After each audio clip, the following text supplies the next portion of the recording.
Okay, well, welcome, and it's really nice to see that there's some people out there who are interested in kayak navigation. Just a quick note about me. I've been paddling for about 15 years now, and I've been an instructor for 12 of those 15 years. So when I got into paddling, I went all the way in. I started out in California, and that was an excellent place to do training. Interesting water, a lot of open spaces, and I learned very quickly that when you're paddling out in open water, how important navigation can be. So, first topic that we're going to talk about is charts. And I imagine that you probably are somewhat familiar with charts from being with the Coast Guard Auxiliary, but I just want to review some of the basics. So we want to look at identifying aids to navigation, locating boat channels, hazards. We want to look at how to use a compass to take a bearing, how to use the charts plus your compass to find your location. And if we have time, and I know it's going to be a shortened session, we may talk a little bit about rules of the road. And we're going to do all of this from the perspective of sitting in a kayak. So one of the big things about being in a kayak is, first of all, you're a lot smaller, you're a lot slower, and you can get to places where larger boats and ships cannot go. So when we look for things like channels, for example, we look to stay out of the channel and not to get into the channel. I sent out a attachment on an email that has the chart, and we're going to be referencing that chart. But one of the things that we don't have in a kayak is we don't have the luxury of a nice big table where we can spread out our great big chart and stand over it and look at it with our parallel rules and our calipers. Everything that we're doing is either planning at home. Once we get out in the water, we're at the mercy of what we can carry on our front deck.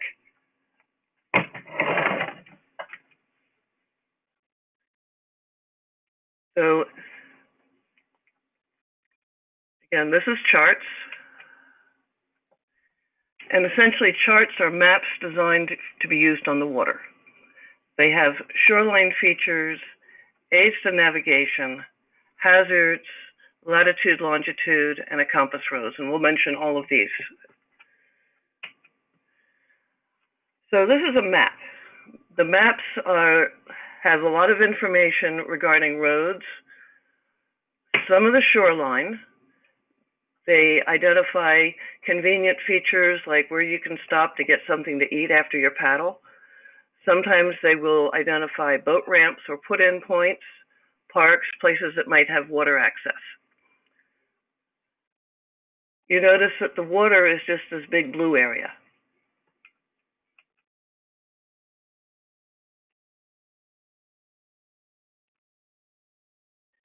So this is a chart. It's essentially the same area, and look at the difference as far as what's included on the chart. So what you have here, and I hope you can see my pointer, is there's not much detail about the land, but there's a lot of stuff in the water area. And we're going to go through a lot of these different symbols and look at what they all mean. A third tool that we can use with paddling that I have found very, very helpful, because we tend to paddle smaller distances, more localized areas, and we're not necessarily just staying in a channel. So I've also taken to using the satellite images. And the satellite view has information that may not be readily available on just your chart or your map. So for example, this particular satellite view shows where there's sandy beaches that might be suitable for lunch breaks or a place to get off the water in case there's a thunderstorm. It shows very little as far as the hazards on the water, but you can see a little bit of depth. You can kind of see the features, the relief of the features. So I will use satellite images, particularly if I'm planning a trip and I want to know where there might be a landing beach or a bailout point. So interpreting a chart, all charts include a legend, and the legend provides information about what is on that specific chart. So when people ask me, what's this symbol? If I don't know, I say, go look it up. We have what we call chart 1, and that has all of the symbols, abbreviations, and terms that you use on the paper and electronic navigation charts.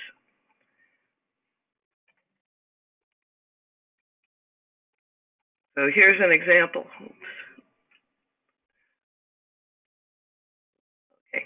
So here's an example of an entry in chart 1 where it talks about rocks, wrecks, obstructions, and it gives the symbols, description, and some of the different ways that it might appear on different types of charts.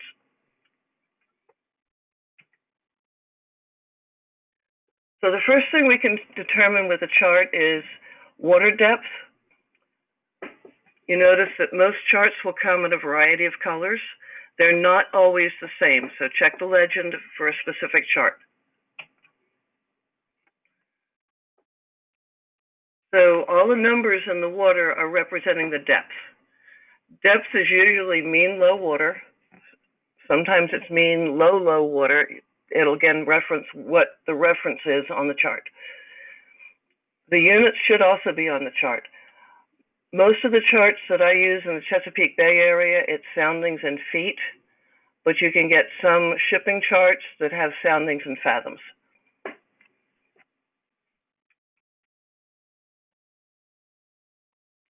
So these contour lines, they're similar to what you might see on a topo map, and it shows the approximate, and I will say approximate because these things are constantly changing, they'll show you the approximate depths and they contour the bottom of the water there where you're paddling.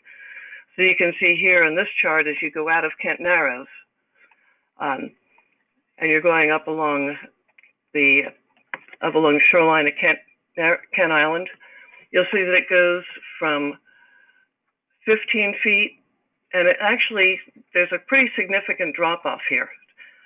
So we'll typically be paddling more in the shallower waters, and unless we're doing open water crossings, we tend to be more along the shoreline.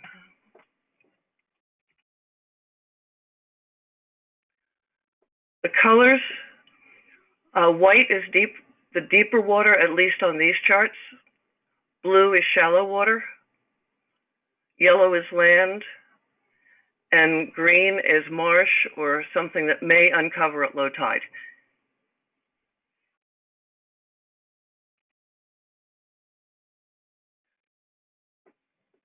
So if you have the chart that I sent out, you can kind of take a minute and look at it and identify some of the features that we just talked about.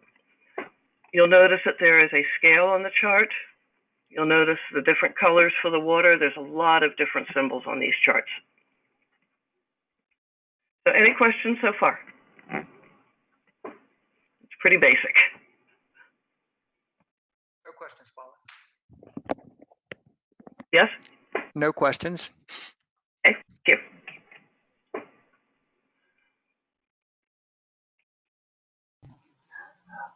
Paula, this is Roland. I had the sound cutting in and out. I don't know if that's happening for anybody else, but is everything working on your end, Frank? Yes, everything's working fine, Roland. I can Okay. I can monitor raise hands, and I'm monitoring chat. Okay, very good. I'll mute. Thank you. All right. So aids to navigation, you probably look at them from the perspective of being in a powerboat and wanting to be able to navigate into the channel. We will be looking at them a little bit different. We'll be looking at them from the perspective of being in a kayak. So I'm going to kind of zoom in on this area. This is the entrance nav channel into Kent Narrows. And you see that we have these kind of magenta exclamation points, this green sort of I forget what you call that, that geometric shape with a red circle around it. We have some green squares. These are all indications of the channel markers. So a lighted beacon has this magenta light. And these clippings are taken directly from chart 1. And then it has this series of letters and numbers. For example, you'll have the color. This one is red. Flashing means that it's a flashing red, and it also, chart 1 will define the pattern of the flashes. So if you're trying to navigate at night and you see a flashing light, you can time it and look at the pattern and then know what marker it is. So this is a flashing red. It's a 4-second interval. It's 15 feet. And it's visible for 4 miles. And this particular marker has a number 4 on the marker. So it's in quotations, it's what is on that marker.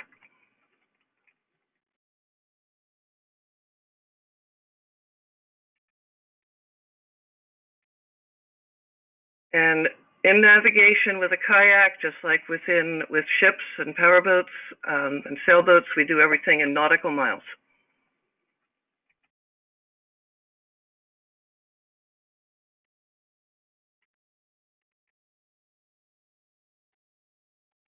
A marker that has a solid black dot is fixed. So that means it's on a piling or it's attached to the bottom of the bay. This exclamation point indicates that it's a light. And these are some examples. The green markers will have a square and an odd number. Red markers are triangular and have an even number.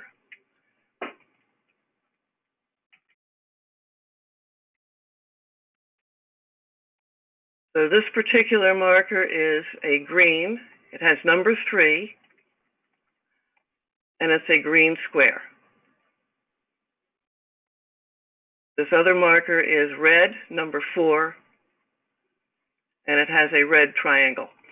And one thing I have noticed just paddling this year, I think a lot of the markers, the green and the red squares, have been repainted or painted with a different type of paint because they really, really stand out much more than they used to.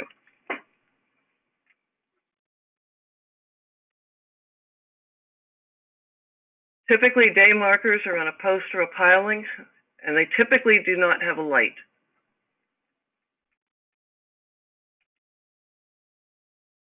And these are some day markers. This is another paddle location on Kent Island.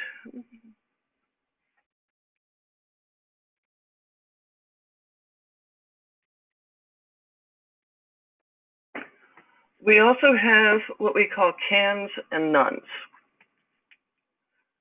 These are shown by an open circle. It has the indication for a color, G. It's a can, C, and it's number 7. And they have an open circle because the location is not absolutely fixed. These markers are typically anchored, or they have a big concrete block. It is possible for them to be moved by storms. They can just move somewhat based on currents. I have seen large cans and nuns sitting on a beach that have been disrupted by a storm. And the principle here is that the current will push the marker a little bit off the actual anchor point.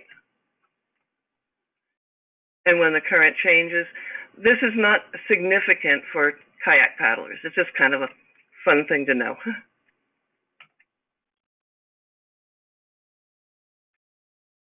So these markers are indicated by a diamond. It doesn't matter if they're a nun or a can. The green markers are cans. And here's an example of one. The red markers are also that diamond shape, but they have the color, it's kind of a purplish, but they call it red. And it's red, it's a nun, and it's number 14.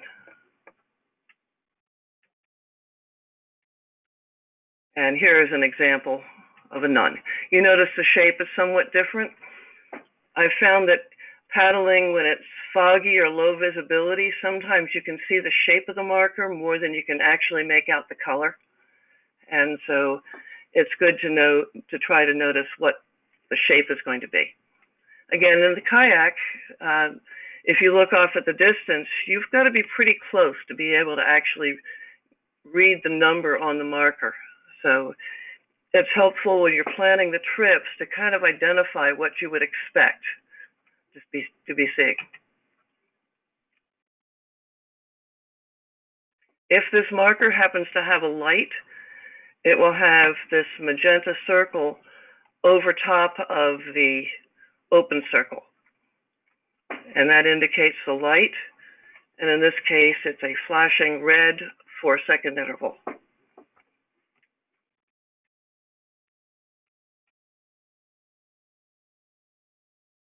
Okay, this is Annapolis. This is the entrance to Annapolis Harbor. And this is an extremely busy harbor. And so this is where I do my on-water navigation class. You notice that there's a lot of stuff going on between the Naval Academy with a restricted area. There's a lot of different channels going in and out of the different marinas and different harbors.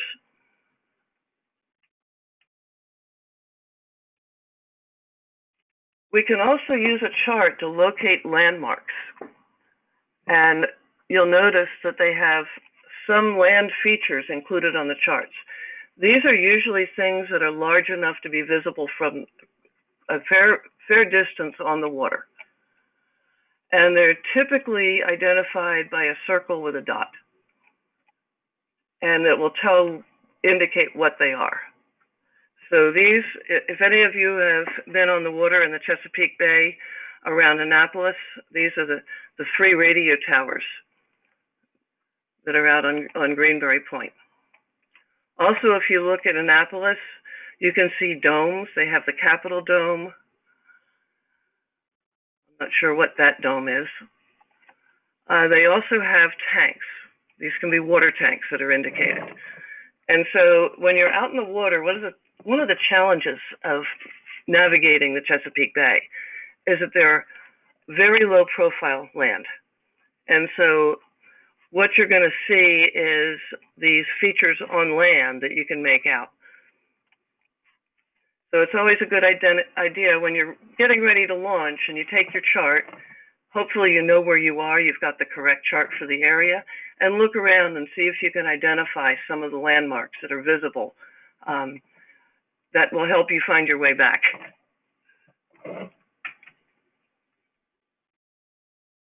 We have some other symbols. You can have wrecks. This is a wreck, and they say that the masts are visible. Some of these charts are old enough that the wreck is really not visible anymore.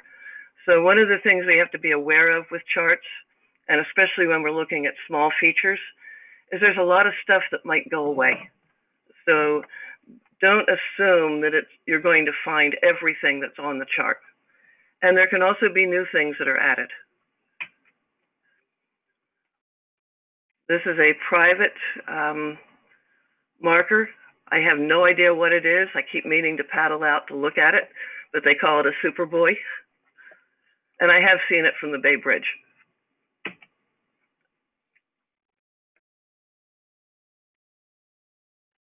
Just a comment, the last few times I've paddled down into Whitehall Bay, this pier is no longer there. So it's been removed or washed out in the storm.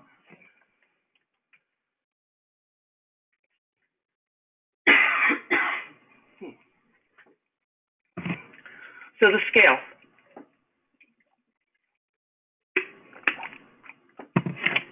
The scale is a ratio. The larger the number after the colon, the larger area the chart that is on the chart. Small scale charts typically have less detail. So you can get charts that cover a huge area, but they don't really have much detail. For kayaking, it's always nicer to have a larger scale. You want one of these numbers that's 1 to 40,000 or lower. Otherwise, it's just not going to have the detail that you might need for the short distances that we paddle. Every chart has a scale printed on it, and I tend to use booklet charts, and these are printed at a reduced scale. Excuse me.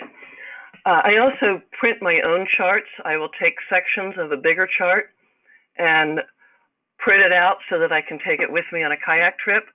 And I usually crop it so that it's only the area that I'm paddling. So I always want to make sure that I include at some point the scale on that chart, because I will either expand or shrink it. And so this way, at least I have the scale that belongs to the chart that I'm using.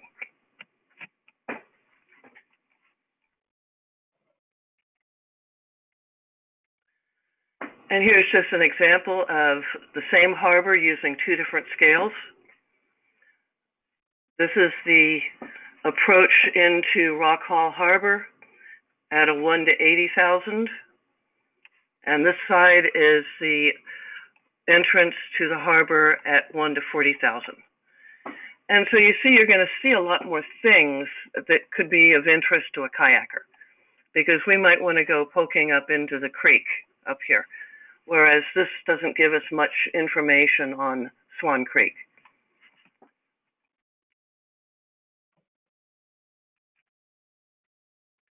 Okay, lines of latitude and longitude.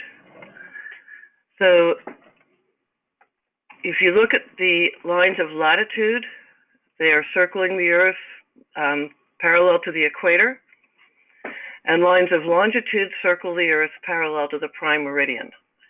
And you notice that these lines of longitude get larger, get farther apart as you get closer to the equator, and then they converge to a single point. And that's something that you're going to use later. Just that, remember that point. So on your chart, this is the line of latitude. It runs east-west, and the longitude runs north-south.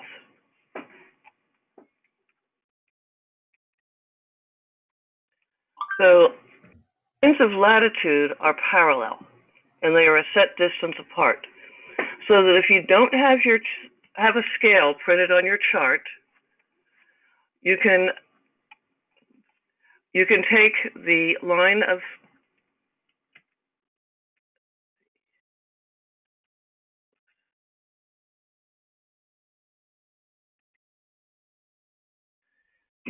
this distance, which is 1 minute, and then you can measure it, you can compare it to what's on the scale, and this is 1 nautical mile. So that's another way that you can get distance from a chart if you don't have a scale. Okay, the compass rose. The compass rose will show the 360 degrees and 2 rings. You have the true directions. True north is parallel to your lines of longitude. And you also have magnetic north. The difference between the 2 rings is the variation. And it's shown as number of degrees either west or east of north. So in this particular one, and it can be hard to read because it's microprint, our variation in the Annapolis area, Chesapeake Bay, is 11 degrees, 15 seconds west. This was measured in 2011. and there is an annual increase.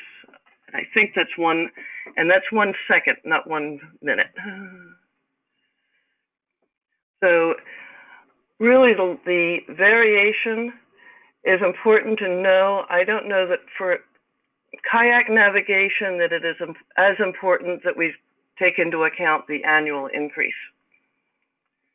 This varies. Variation is dependent on where you were located. So when I paddled on the West Coast, our variation was approximately 15 degrees east. And you can imagine that I got very confused a lot of times when I started paddling the East Coast. So it's dependent on the location. You should always look on the chart that you're using to determine the variation in the area where you're paddling.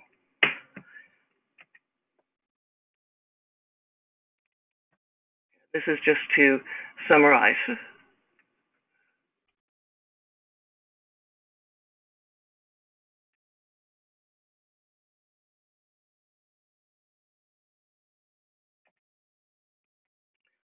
So what is the difference between true north and magnetic north? So true north, we are going to the point where the lines of longitude will converge. Magnetic north is actually the magnetic core. And this is not exactly in the same place as where the lines of longitude converge. And this will actually move.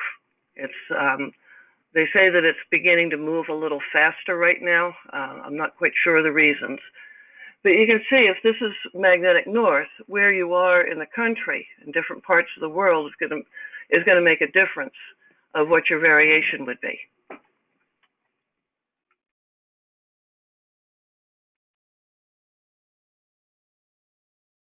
So when we use our compass, we have to remember that the compass, unless we have a corrected compass, and there are some out there, a lot of the better navigation equipment, particularly that's used on boats, they have a way to set the variance so you can work from true north.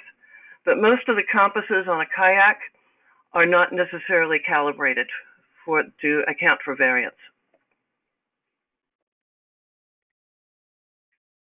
Okay, any questions on just a summary and a quick review of charts? What's on a chart? True north, magnetic north.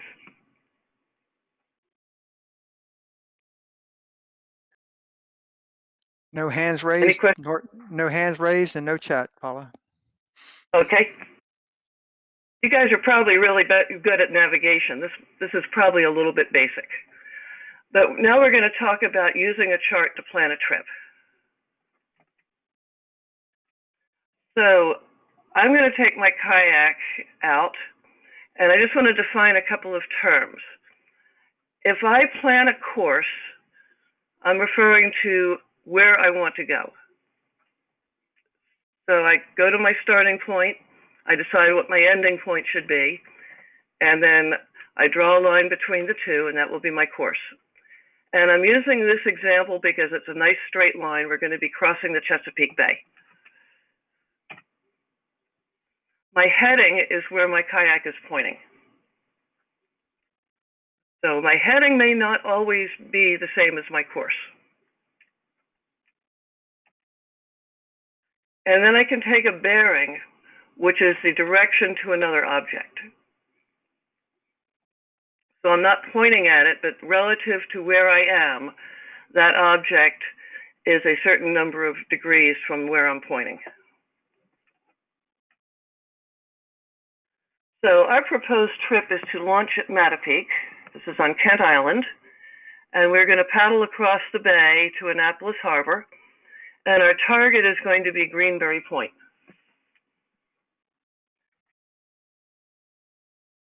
So the first thing we'll do is we'll draw the line between the two.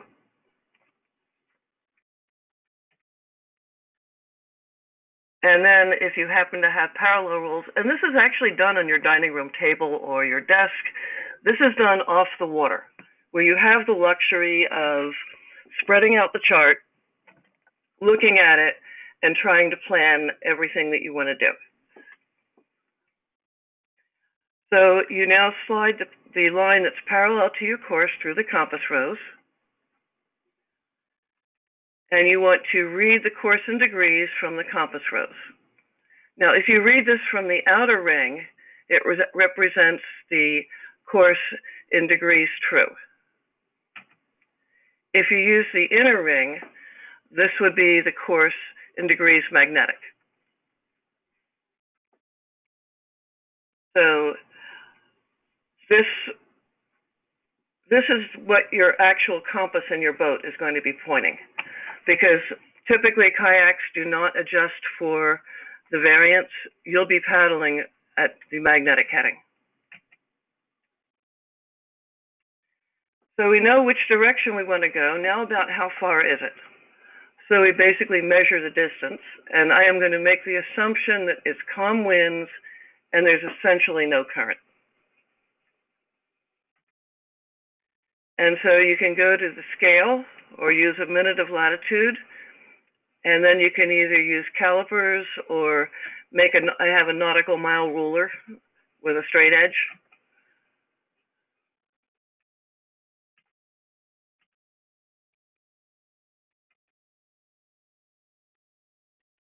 Okay. Sorry, I'm getting...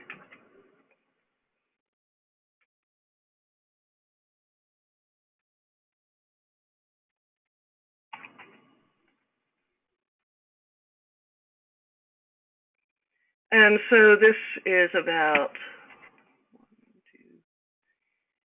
4.5 nautical miles to go across. Now, why is it important to know what the distance of your planned paddle is? Well, first of all, you've got to look at the group. Can the group paddle for 4.5 nautical miles in open water? So you've got to assess the skill level of the people in your group or your own skill level. Do you feel comfortable going that distance in open water? It will also help you plan as far as timing.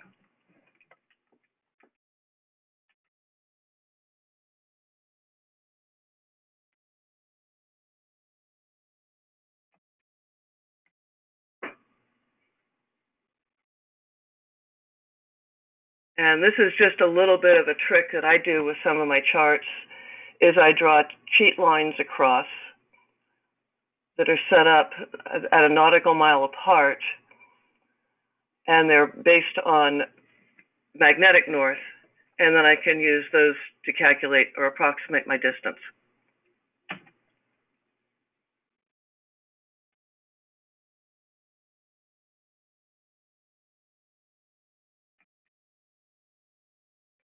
And then if the compass rose isn't visible, I can use these cheat lines to help me adjust for the magnetic heading.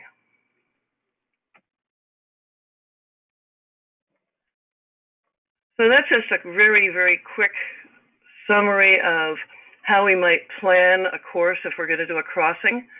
But I just want to mention, and this is probably the most important part for people that are used to navigating sailboats and powerboats, of what are the limitations of actually using the chart and compass when you get in a kayak.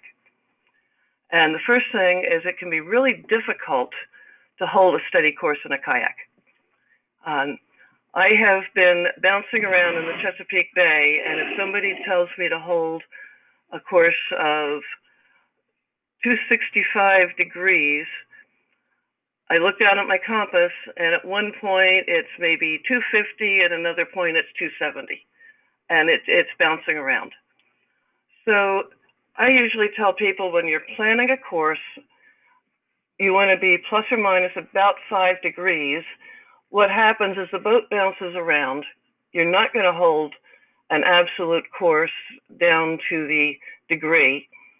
And typically what we'll do is use the compass heading for reduced visibility or longer crossings, or just to kind of give us an idea of where we're going, because landmarks can be really tough to find in Maryland. But then when you get close enough to your target, you use visual aids to help navigate you in. Another issue that we have is that we paddle areas where the charts are not updated that frequently. charts are designed for big ships, powerboats, commercial traffic.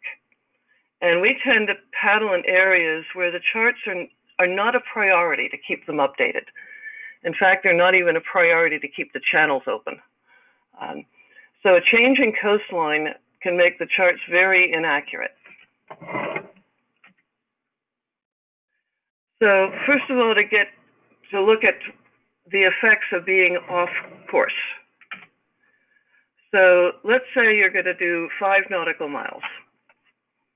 If your course is off by 1 degree and you actually hold that course, you're off by 1/10 of a nautical mile. Probably not that significant, because by the time you get 2 miles or a mile off from where you want to be, you'll use visual signals, visual aids. Course is off by 5 degrees, a little bigger, about 0.45. Course is off by 10 degrees, it's about 0.9. So that can be, if you're trying to hit an island that's only 0.5 miles wide, that can cause some problems. But why I say that we don't need to be that accurate in a kayak is because that's probably your course. You're not going to go in an absolute straight line. You may be a little bit off, but again, you'll be looking for visual cues as you go along. So even if there's no wind or current, these variations, when you're bouncing around and you're swinging left and right, these can cancel each other out. The time that you might have an issue is if you have a constant current, and we're going to discuss that a little bit later. Either wind or current can significantly push you off course. Here's another example of a chart that's out of date.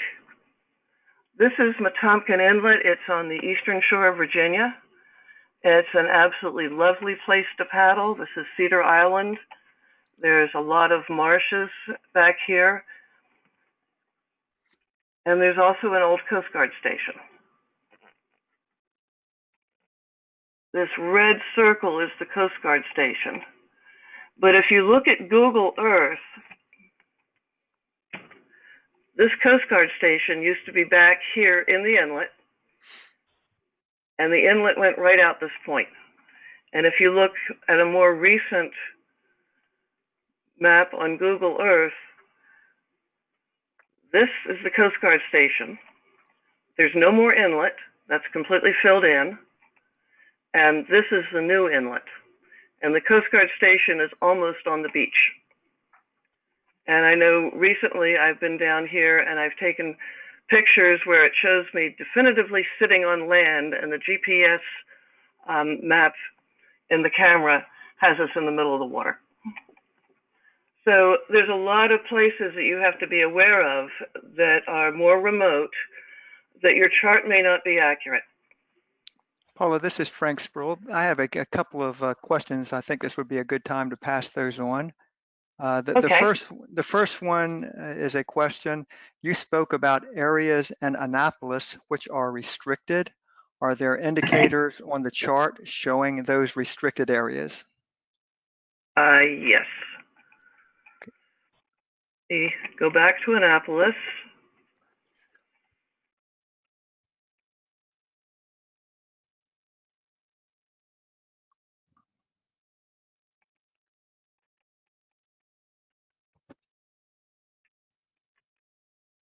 Okay, if you look at Annapolis, you see restricted area right up here. It's in kind of a pink print.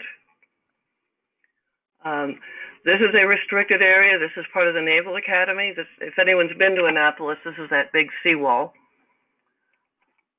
You'll notice here there's cable and pipelines marked that go across. So that's essentially no anchorage.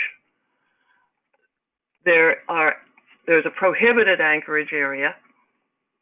There's a naval anchorage area. And then anyone who's been to Annapolis sees all those sailboats that are out on moorings. These are middle ground, south anchorage.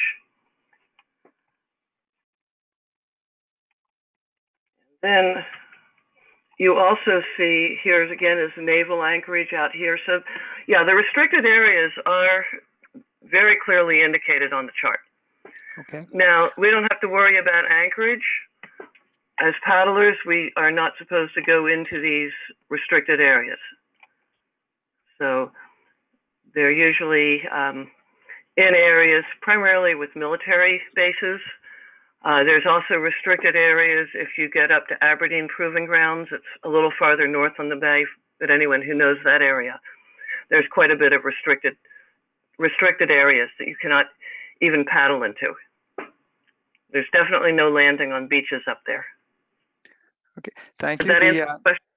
I think that answered it. The next question you had, Paula, deals with open crossings, and the question is, with open crossings in mind, in terms of planning, would you have access to information to give you an idea of what commercial shipping vessels you might expect to encounter? Yes, I do. First of all, you can monitor the radio. Let me go back.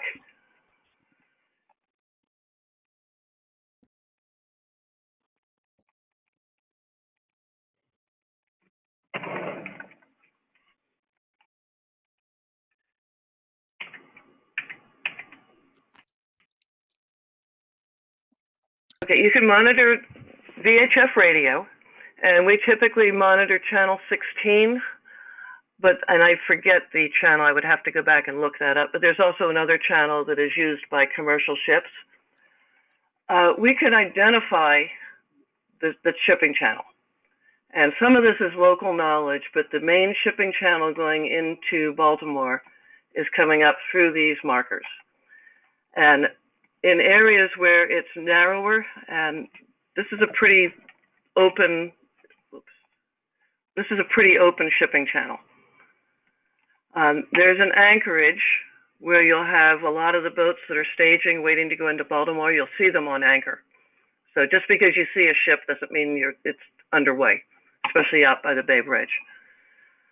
But this channel comes up here, and you can tell it's the deep water. It follows the deep water. Going into harbor, it's going under the left channel as you're going north under the Bay Bridge. So you can tell from the markers where the shipping channel is.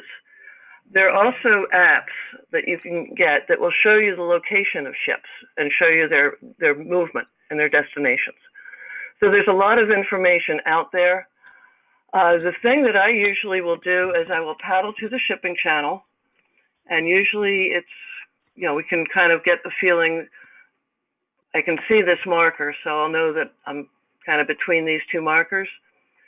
So right about there, and we just look. You got to keep your head on a swivel and keep looking. And if you see a ship in the distance, it's going a lot faster than you think it is. And when in doubt, wait. And that's just been the general philosophy. If I have to wait, I was doing a bay crossing, and I could see a tugboat with a barge coming.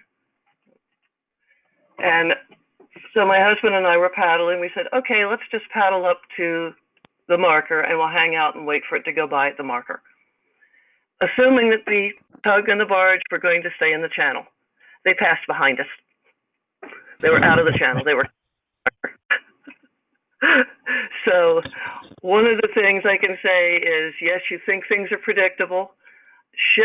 Big ships are probably more predictable than tugs with barges, which are a little bit more predictable than power boats, which are the fishing boats, the sport fishing boats. They're a little more predictable than sailboats, although if you get a feeling for watching sailboats, you know when they're going to start to tack. And then totally random are the big, the cigarette boats that just want to go fast. So there's kind of a hierarchy on the power boats, and you get to recognize the ones that you have to be really, really careful from. Does that answer? I think that answered it, Paula. Thank you. Any others? That is it. Okay. So that's when you get on the water, that's kind of our limitation. Oops, let me go the right direction. We do all this planning in our dining room. We have our nice, precise course. We figured out where we're going to go, what bearing we have. Now, the next thing we need to do is try to estimate the time that we think it's going to take. And to do that, we have to know how fast we paddle. So I think everybody has a tendency to overestimate their paddle speed. Speed is measured in knots. A knot is a nautical mile per hour. It's a little faster than a statute mile per hour. And we have two types of speed. We have our speed over water. I also refer to that as hull speed. It's how fast your boat is moving relative to the water. And speed over water, a lot of paddlers can average about 3 knots for a relatively extended period. I think this is pushing it, but we use 3 knots in our calculations because the math is easy. Speed made good is how fast you are traveling across the surface of the earth. And so your speed made good is your actual speed going towards your destination. So wind and currents can affect your speed, and your speed made good.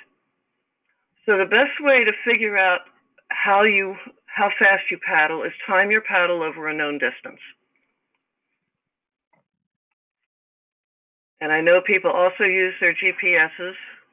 That's a nice tool, but I don't rely on it. But I think using a GPS as a speedometer is probably better than using it as a navigation aid.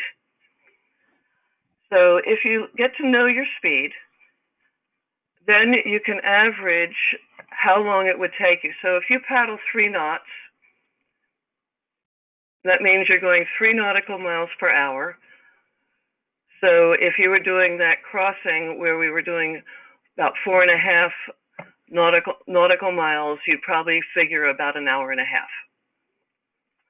One reason it's nice to know about what time you would expect to get to your destination is if you ever have reduced visibility, or if you're out and you're paddling and fog comes in and you can't quite see your target. If you figure that you're going to get there within an hour and a half and you've been paddling for 2 hours and you don't see anything, something's wrong. And we'll talk about that a little bit later. So if you're paddling into a headwind, you're going to take quite a bit off of your speed made good. And if you think even paddling into a 1-knot current, if you're paddling directly into that current and you're paddling 3 miles an hour, your speed made good is probably only about 2 knots. So the bay, Chesapeake Bay, we don't have a lot of current. We have a little bit, and I try to kind of take that into account. But if you're estimating average speed, you have to include time for breaks. And if you're ever paddling with a group, and this is really, really important because people have gotten into trouble by overestimating the speed of the group, is the speed of the group is going to wind up being the speed of the slowest paddler. And in most cases, I assume it's 2 to 2.5 knots when I'm leading a relatively inexperienced group. Now, if I know my group and I know we're all strong paddlers, I can bring it up to 2.5 to 3 knots. But again, I like to allow about 10 minutes per hour just to do water breaks, particularly in the summer. Summer in Chesapeake Bay can be brutally hot. So you have to take a break, drink water, look around, take pictures. Okay, where am I? How do you determine your location? One of the things that we have is that if you look around in the Chesapeake Bay when it's one of those hazy summer days, you don't see much of anything. This is paddling out of Kent Island, looking across the bay. And this is typically what we might see. So location is important. If you are in an emergency situation, the most important thing that you can give the Coast Guard to find you is your location. And I like to talk to every paddler on the trip so that they're aware of the location of the group.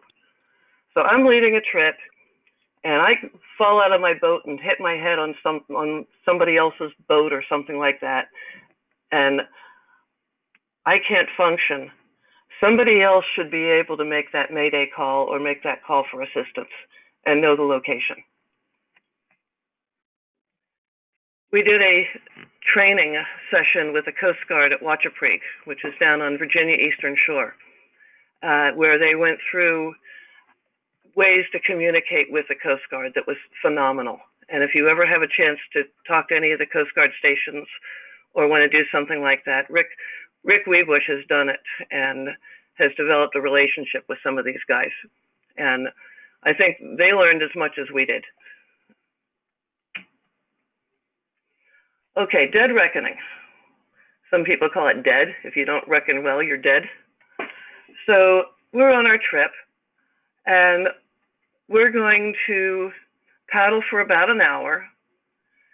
And so if we paddle for an hour, and let's say we are maintaining our 3-knot speed, where should we be? So here's our 3 miles. And so looking at the chart, there's possibly some landmarks that we might see. So we passed this, we've just exited the channel, we passed this green can. So we should be able to see that.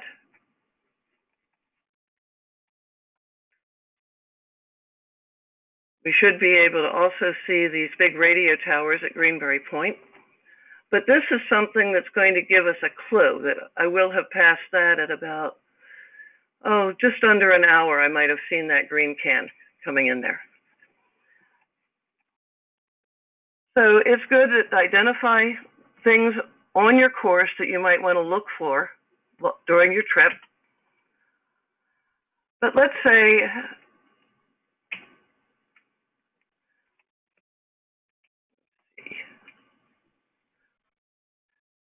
again, this is some pictures of what you might see. Those are the 3 big towers at Greenberry Point. They're not as obvious sometimes if it's hazy. We're lucky we have the Bay Bridge. You can't miss that one. But again, if it was really dense fog, you would have a problem. That's why I probably wouldn't do this trip if it was very dense fog. So we do have landmarks. If we turn around and look where we came from, there's also a tower back at Mattapeak. You can see there's a tank, and then there's a radio tower.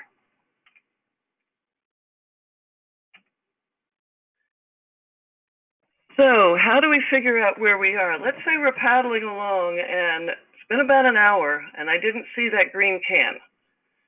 And I'm thinking, oh, something might be wrong. Okay, I've got some landmarks I can see. So what I want to do is I want to take a bearing of these landmarks that I can see. And so what I'll do is I'll point my compass at the object. I'll locate the needle that points to magnetic north. I'll take this little dial and I'll rotate it so that I align the north on my handheld compass with magnetic north, and that we call put red in the shed. And then I look at the reading. In most of these handheld compasses, there's a little indicator that shows what the reading is. And in this case, I get 335 degrees magnetic. I always recommend carrying a hand compass on a kayak. I have found that it is next to impossible to use my deck compass to get a decent bearing because the boat's bouncing around. I have to turn the whole boat. I can't just point the compass at what I'm looking at. I have to turn the boat, try to hold the boat steady, and read a compass that's 6 feet away from me.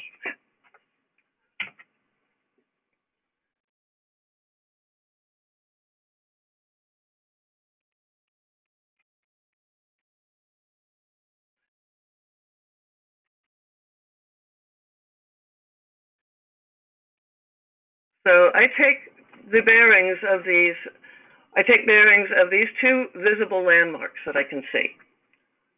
And I've taken the towers at Greenpoint, and I've taken one of the towers on the Bay Bridge.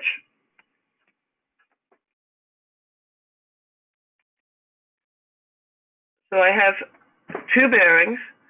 I'll now take my bearing and I'll draw a line that's parallel. I'll just use the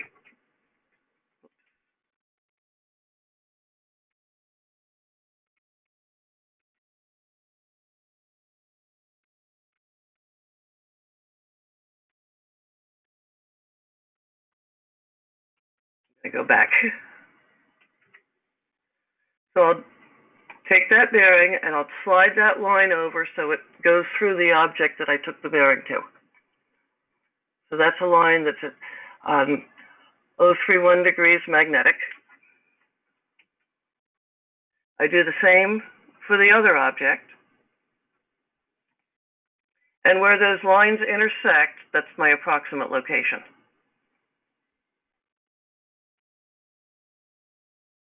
So if I was planning on being up here on my course and I didn't see my green can, something went wrong.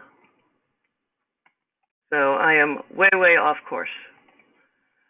I could also potentially see this, find this marker here, this R2 flashing red bell buoy. This indicates that this has a gong on it. It's a buoy with sound. I might also be able to look at other landmarks on the shoreline, but this is a simple way of doing a triangulation. It's not as easy as it sounds bouncing around on a kayak. So I don't necessarily get this degree of accuracy, but if I can take approximate bearings and I can kind of plot them out on the chart, just a rough plot, plus or minus 5 degrees, it'll say that I'm somewhere off course, not where I wanted to be.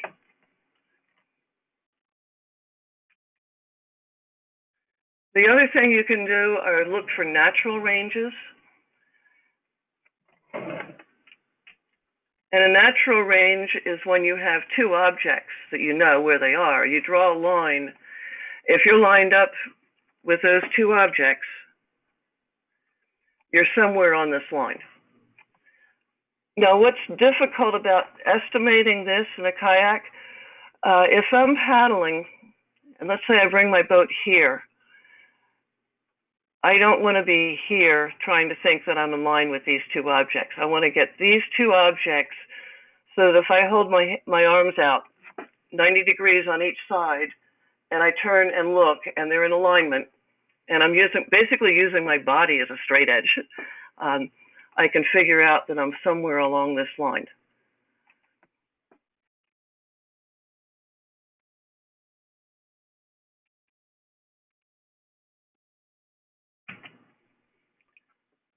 Okay, avoiding collisions. How are we doing for time? I'm not paying much attention. So, and any questions on that?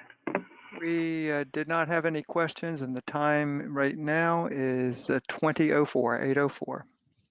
8:04. Okay. Yeah, I'm going to wrap it up.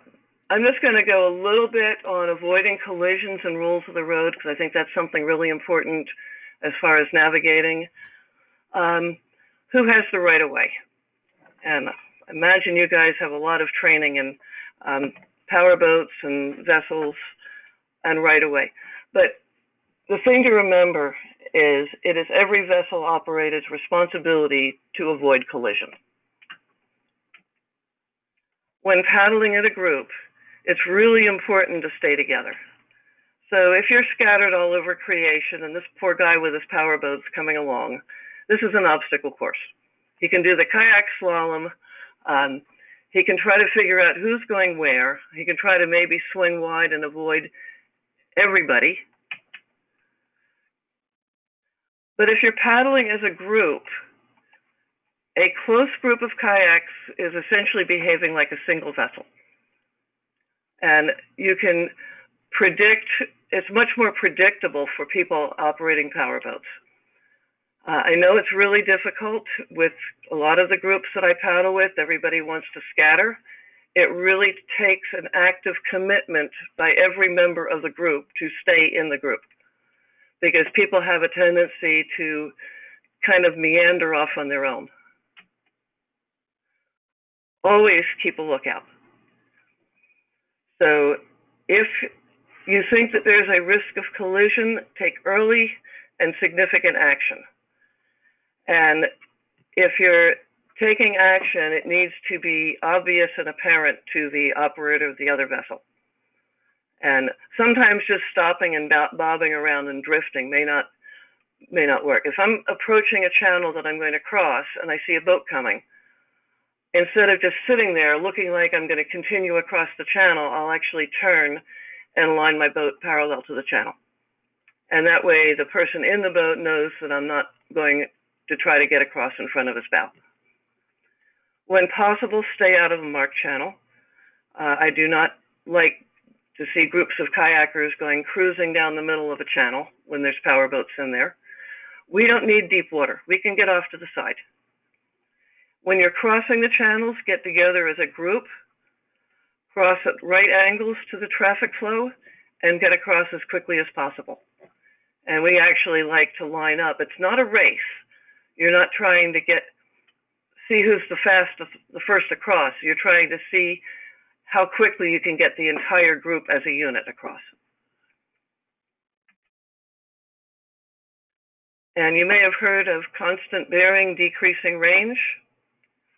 When there's a boat approaching, and I will just look at this boat, and I don't try to take a bearing, I just use my body as a clock, and I say, okay, he's at approximately 1 o'clock to my heading.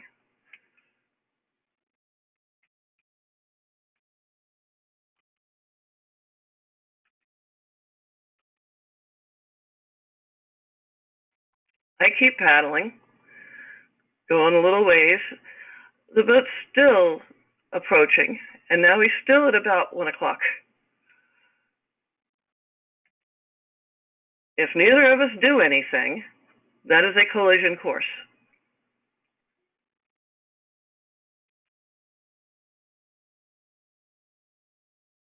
But if I realize here that he's still approaching at 1 o'clock and I can make a definitive change in course, typically I will point my boat towards their stern or behind their stern.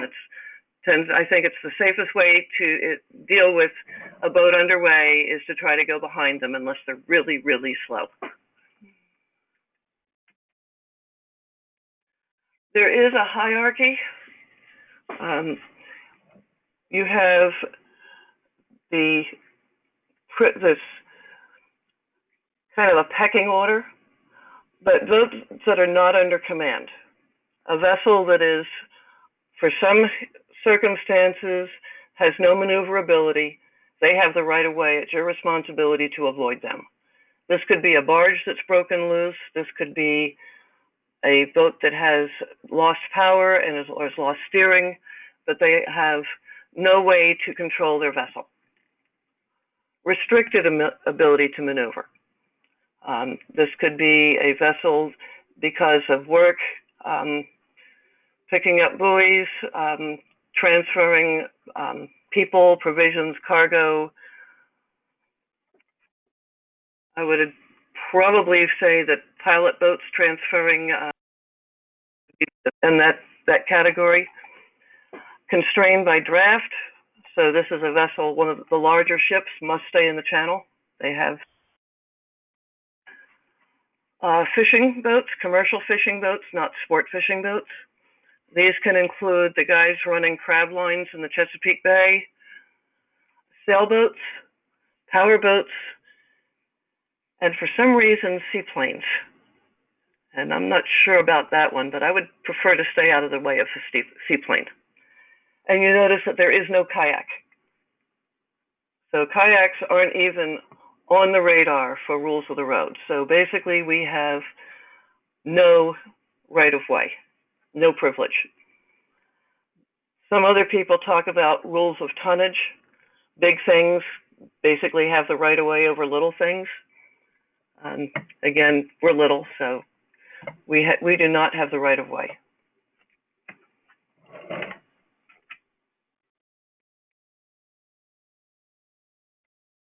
Okay, here's channel 13, is the intership navigation. Okay, I think we're going to wrap it up here. There's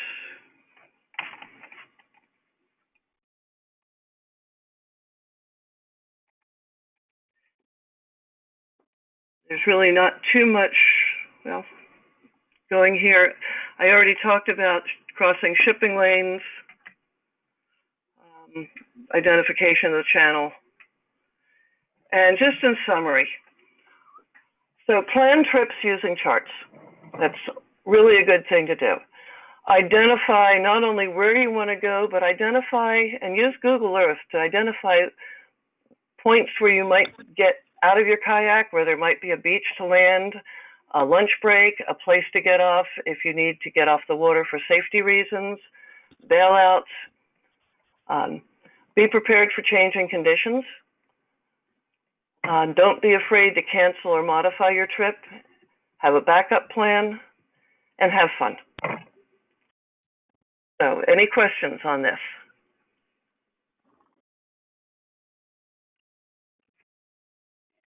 I'm going to open up for general discussion on a lot of different, pretty much anything that we covered. Hi, Paula, this is Frank. I don't see any hands raised, and the only comments I got are thanking you for a very thoughtful presentation. Okay. Roland, go ahead. Go ahead, Paula. I said, so should I send it back over to you for Roland? I'm going to call on Roland now to ask if he's ready. Roland, are you ready to take over? I think I am. I lost my audio and I called back in on the phone. So if you can hear me, I'm ready. You're coming in clear. I'm going to make you the presenter. Okay. Okay. So if I flip over to my PowerPoint, so show my screen. Correct. And then I'm going to flip over to a.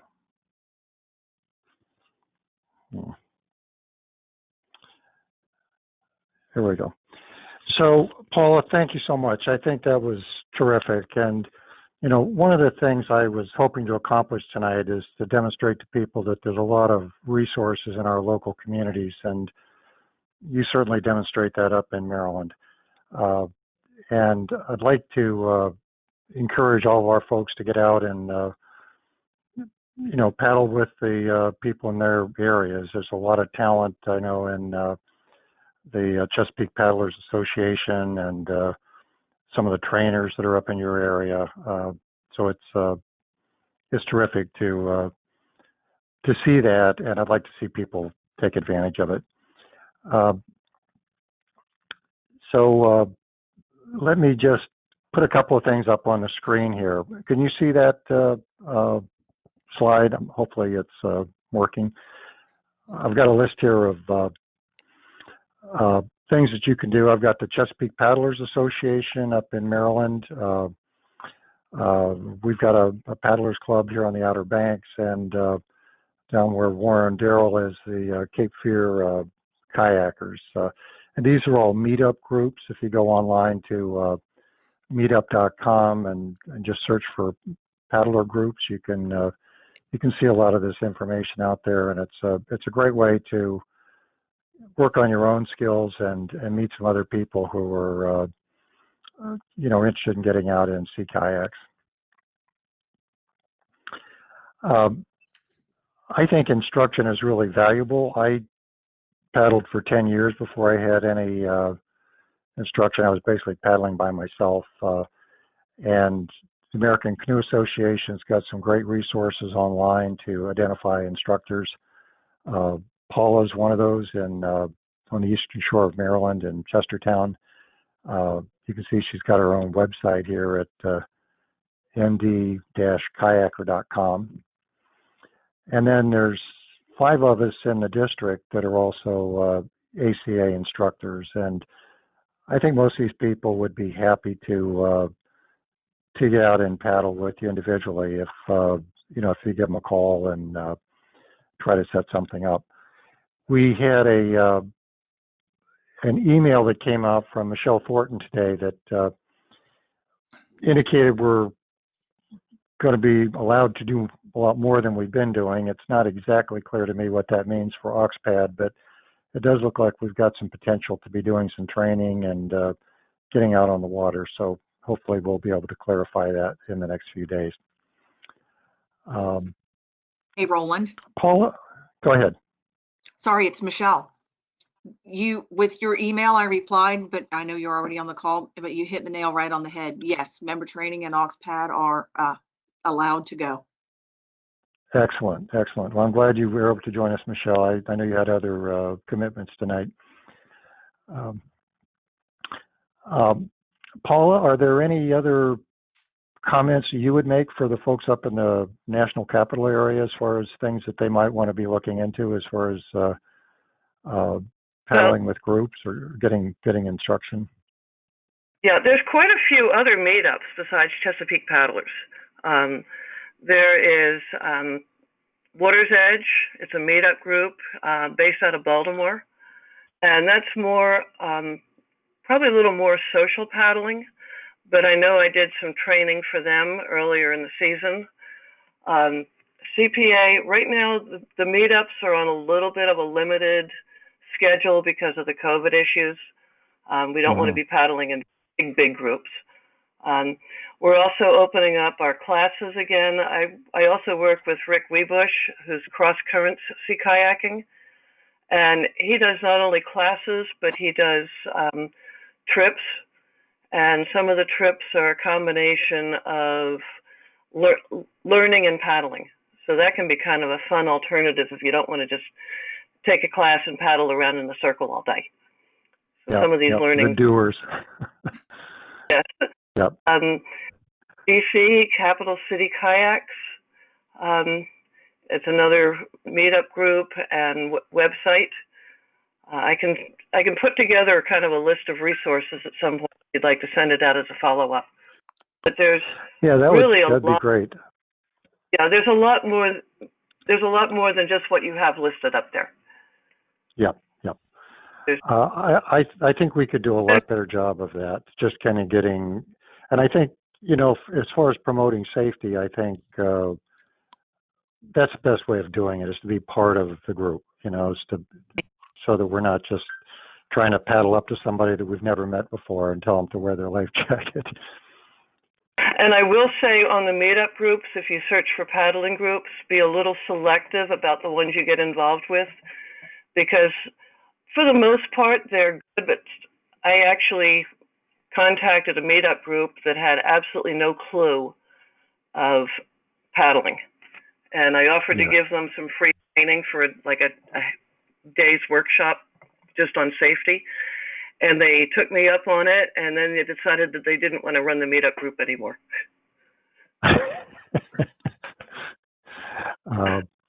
Good There's advice. a lot more life jackets and, just the safety, the concepts of safety. Yes. And so I think if you get involved with a group, make sure that it's one that is open to following the safety protocols. Yeah, I think that's one of the things that we need. We've got a group here on the Outer Banks, and we had a history like that was very laissez-faire, to say the least, drinking and all those sorts of things. And it really takes some work to change a culture sometimes in those groups. But I think over time you can really do it. Well, we've had two meetup groups here that definitely changed culture, and they are much, much better than they were originally. Yep. Hey, Roland, this is Frank. Roland, this is Frank. Yes. Michael has his hand raised. I believe he wanted to let you know he's also an ACA instructor in Hampton Roads. Michael, is there anything else you want to add? Yeah, I just thought that if you kind of get this way, I'm kind of between everybody. I'm down here also, and I wanted to add that the folks should be getting their state voters card instruction as well, so that they have the card that reciprocates throughout the United States pretty much, and it gives a good overview of the rules and some responsibilities and some of the stuff we talked about, that they can get the card and know this stuff in general if they're just starting out. Michael, you're a whitewater instructor, is that right? Actually, I'm a coastal kayaking instructor level 2. My background is whitewater. Okay. So I think that's another area that we need to work on, is kind of branching out from sea kayaking. But I wasn't aware that you were a coastal kayaking instructor, but that's great to know. Thank you. Roland, a couple of other questions. Matter of fact, 2 people have asked the same question. That is, are we going to get copies of the slide presentation? I think we go ahead, Paula. I said I'll make it available online. It's if you really want the presentation to download, I could set it up so that you can download it. It is very, very large. So it is available on Paula's website, not for download, but for viewing. And yeah. I think and her website's very good. It's got some other materials there that are well worth looking at. So I would encourage people to look at that. And we also have the recording, that we're doing tonight. So, and Paula, if you're, I'm not sure, you think about whether you want to share it like that, but we can make it available too if you want to share. Well, what I would share it as non-editable presentation. Okay. The PowerPoint file itself, because of the layers and the animations, doesn't make a lot of sense. Yeah. So maybe a PDF or something like that. Yeah, and I do need to update the website, because the version that's on the website, I made a couple changes to it before this presentation, so I'll just have to update the website in the next day or so. Okay. Frank, do we have any other comments or questions? You want to tell people how to report their time tonight, Roland? Do you want to remind me how to tell? Yeah. You're the expert. You should report your time on your 7029. Give it to your FSOIS officer, or if you're already entering it yourself in Oxdata 2, this is 99D training time. Okay, very good. And thank you so much, Paula. That was really terrific. And I think it reflects your presentation reflects a lot more than just kind of classroom navigation skills. I think you really had a lot of experience on the water, and it really comes across. So thank you. And Roland, one final question. Somebody has asked to remind them of the website for Paula. So you want to go back to that slide, or you want to send it out by email? Yes, I can. So here's Paula's website. It's md-kayaker.com. And I think we'll plan a follow-up email of information. And I think Paula indicated she would provide some good information on clubs and things of that nature. I think unless someone has something else, Roland, that ends the session. And Roland, one other thing I'd like to add is, hopefully, I typically give this as an in-person class. And this is only a part of the class. I also do a section on tides and currents, and then wind and waves and weather. So if I have a chance to offer the class probably next year, I'll let you know.